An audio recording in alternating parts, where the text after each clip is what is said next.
তো গাইস দেখো, কালকে ওর বাবা মানে বাচ্চাদের জন্য পাস্তা নিয়ে এসেছে, কারণ সকালবেলা উঠে এটা খাবো ওটা খাবো করতে থাকে। তো বেশি করে পাস্তাটা এনে রাখলে না ভালো হয় আর কি, সবসময় বাচ্চা কাচ্চা এটা সেটা খেতে চায়। তো যখন মন চাবে তখনই বানিয়ে দিতে পারবো। আর আমার জন্য খেজুর নিয়ে এসেছে 2 প্যাকেট, আর আনছে হলো কিশমিশ। কিশমিশ ভিজানো জল খাওয়া নাকি অনেক ভালো, তো এর জন্য নিয়ে এসেছে। আর রক্ত বৃদ্ধি হয় এই মানে খেজুর খেলে, সেটার জন্য নিয়ে এসেছে খেজুর। তো গাইস এগুলো কিন্তু কালকের ভিডিও করা, তো সেটা আজকে তোমাদের সঙ্গে শেয়ার করলাম। Hello guys, welcome back to my channel. কেমন আছো তোমরা? আশা করি খুব ভালো আছো, আর আমরা ভালো আছি। তো আজকে একদম এত মানে ঘুম থেকে উঠতে লেট হয়ে গেছে, কারণ হলো বৃষ্টি আমাদের দিকে। তো সেই বৃষ্টি কি বলি আর তোমাদেরকে, বৃষ্টির অবস্থা নাই। মানে এত যে জামা কাপড় ধোয়া কাচা কত কিছু বাকি আছে, জয়পুর থেকে আসছে, সেগুলো ধোয়া কাচা আছে, অথচ রোদের জন্য মানে ধুতেই পারছি না। ছাতাটা বন্ধ কর। তো এই সকালবেলা শুধুমাত্র 9টার দিকে আজকে ঘুম থেকে উঠলাম। 9টার সময় উঠে স্নানটা শুধু সেরে নিলাম, আর কিছুই করা হয়নি। ভাবতেছি যে পুজোটা দিয়ে নেব।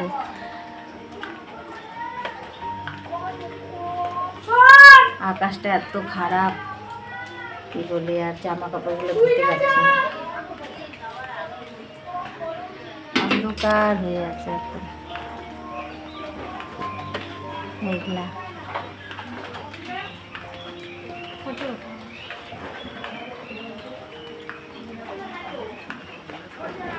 এরকম অবস্থা।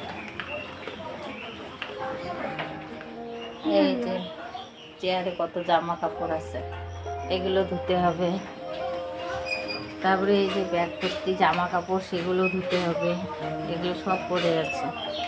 আরও তো মনে করো যে চৌকির তলে কতগুলো মানে জামা কাপড় ঢুকিয়ে রাখছি, কি অবস্থা। আর এই যে ছোট মামুনি দেখো ব্যাট নিয়ে, ভাইয়ের জন্য ব্যাট নিয়ে আসছে জয়পুর থেকে, ছোট মামুনি ব্যাট নিয়ে খেলতেছে। তো পুজোটা দিয়ে তারপরে তোমাদের সঙ্গে কথা বলি। তো পুজো দেওয়ার পরে চা বানালাম, পাস্তা বানালাম, সবার খাওয়া দাওয়া হলো। তারপরে এই যে ঠাকুর ঘরের বিছানাটা পরিষ্কার করতে আসছি। দেখো ঠাকুর ঘরের বিছানাটা একদম এলোমেলো হয়েছে। আর এই যে আমার ছেলে লটারি আর কি, লটারি টিকিট খেলে। তো ছোট বাচ্চা, ওরা তো জানোই লটারি পেলে খেলবে, আর খেলে এনে আবার কিন্তু এই বিছানার মধ্যে রাখে। তো সেটা একটা আমার কৌটা আছে, ওর জন্য মানে বানিয়ে রেখেছি, যে যত লটারির টিকিটগুলো থাকবে সেগুলো ওই কৌটার মধ্যে আমি রেখে দিই, ফেলে দিই না। না হলে ফেলে দিলে না আবার পরে হয়তো কান্নাকাটি করে যে কই গেল আমার লটারির টিকিট, হয়তো সবাই খেলছে। তো যেহেতু গ্রাম এলাকায় আমাদের বাড়ি, বাচ্চারা কিন্তু এইসব খেলা খেলে। তো দেখো আমার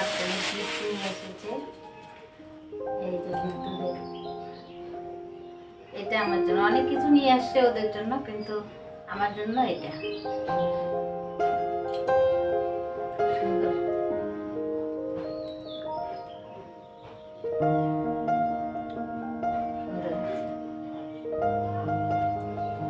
সামন থেকে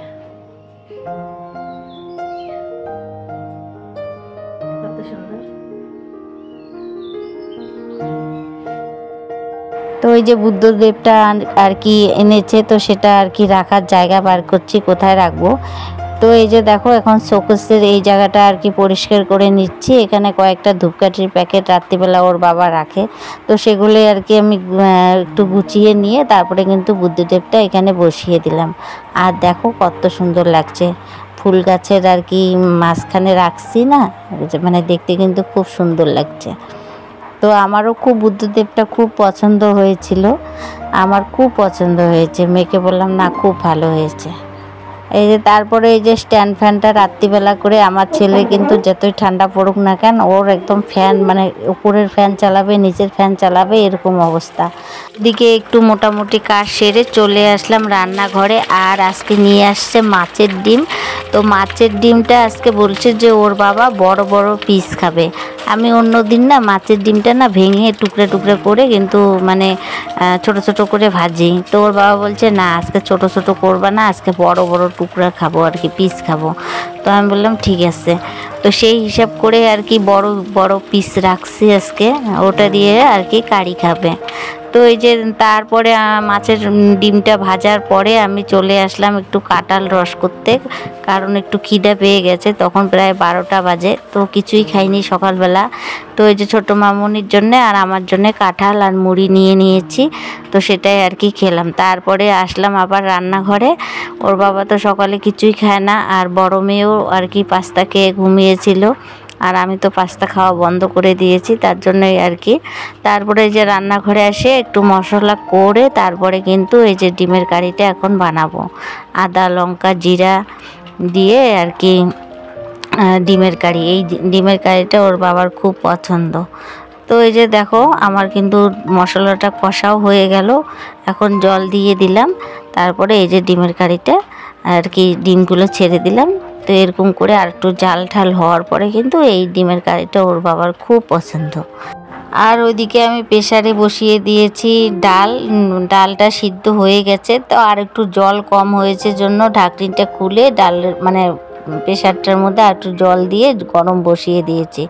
তো এই যে দেখো এদিকে আমার কিন্তু ডালটার জলটাও গরম হয়ে গেছে, এখন দিব ডাল সম্বার। তো আজকে তিতা করলা দিয়ে মটরের ডাল করছি, কারণ মটরের ডালটা ওর বাবার পছন্দ। আজকে বেশিরভাগ রান্নাই আর কি ওর বাবার পছন্দ, অন্য অন্য দিন হয়তো ছেলেমেয়ের পছন্দ, কোনো দিন হয়তো আমার পছন্দ।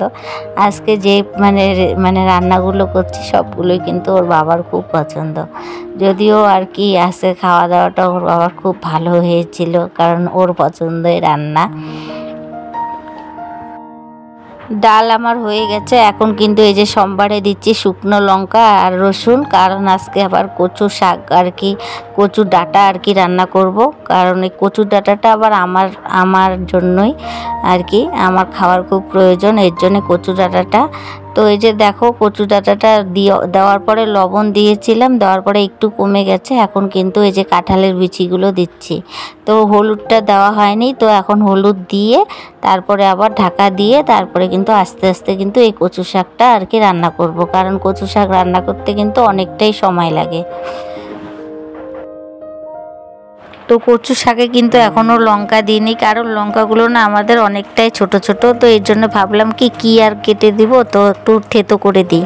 তো এই যে শিলপাটার মধ্যে একটু থেতো করে দিয়েছি, কারণ থেতো করে দিলে কিন্তু ঝালটা ভালো হবে, তো এর জন্যই। তো আজকের রেসিপিটা দেখে নাও, ডাল আর হলো এই যে ডিমের কারি আর এই যে কাঁঠালের বিচি দিয়ে কচু শাক, তো এটাই আজকে রান্না করলাম। তো গাইস ভিডিওটা আর লম্বা করছি না, ভিডিওটা এখানে শেষ করছি। ভিডিওটা যদি ভালো লাগে প্লিজ লাইক কমেন্ট সাবস্ক্রাইব করে দিও।